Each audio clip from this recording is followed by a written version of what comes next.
This is Curative Design, and I'm Ruin Matthews.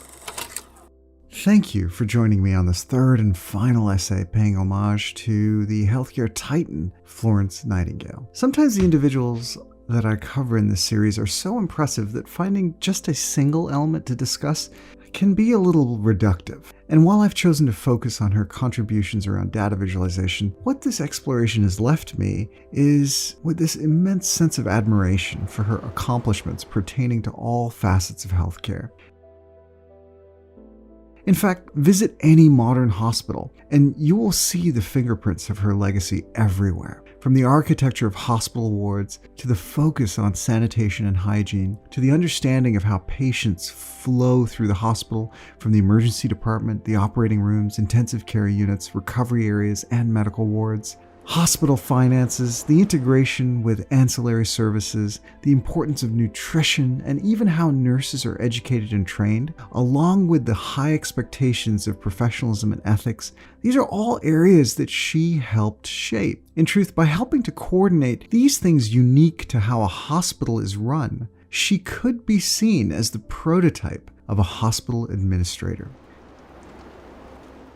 Closing this essay series out, I wanted to circle back to my analogy of the two Florences, as highlighted in part 1 of this series.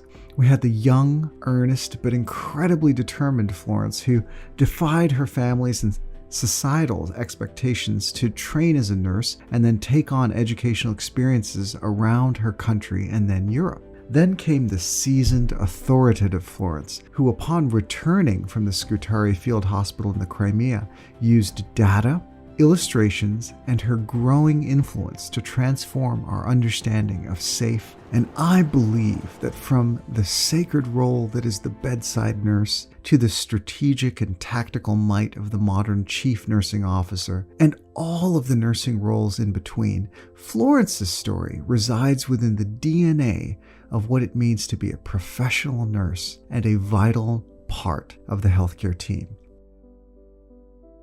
If there was, however, a role within modern nursing that seemed to resonate with me, and this particular telling of the Nightingale story, for me, it would have to be that of the House Supervisor, and its equivalent role internationally. You see, the House Supervisor is the individual or individuals that do just that, maintaining a bird's eye view of all of the hospital operations for a particular day, handing off to a night hospital supervisor accordingly. A surge of admissions in the emergency room? The House Supervisor helps notify administration and coordinates the availability of beds and staffing. A shortage of blood at 2 a.m. in the morning and a trauma is rolling into the emergency room? It's the House Supervisor that coordinates with lab and blood bank to address this, amongst myriad other things, and so on and so on. As I think of Florence and her team of volunteer nurses padding about the dark halls of that battlefield hospital all those nights ago, I can't but help consider the kindness, compassion, and active problem solving that would have had to have been undertaken each and every night they were there. As a chief medical officer, I am from time to time awoken by a call from our intrepid house supervisors during my time as administrator on call, to be made aware of some sort of minor crisis or calamity that has occurred or is occurring. More often than not, the house supervisor on the other end of the line has already undertaken the necessary steps to address the crisis and is just informing me out of courtesy and protocol. Everything from upset patients, staff assaults, on-call physicians that can't be raised, the reporting of a fire, theft, or serious safety event, the house supervisor is there. They are the master coordinators and problem solvers through the night, connecting the dots between the departments and addressing concerns in real time. And in doing so, doing their part to assure the safety of our staff and our patients.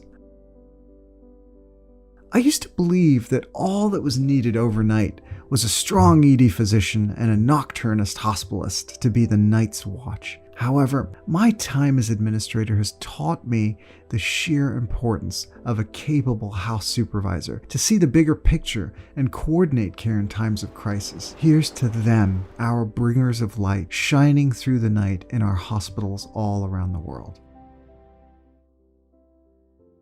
So I wanted to end my story where we began, in the cold, foreboding Scutari Field Hospital. For those soldiers, I'm certain the nights were harrowing and lonely.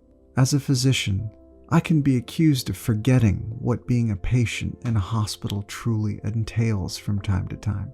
The boredom, the discomfort, the suffering stemming from the anguish of uncertainty, the gentle ministrations of a kind face responding with assured optimism and aid is often key to breaking the cycle of illness-wrought despair. In visiting these soldiers at night, Florence demonstrated the heart of courageous, compassionate care, defining the vital, undeniable role that nursing will forever have in healthcare. Nurses, thank you for everything that you do.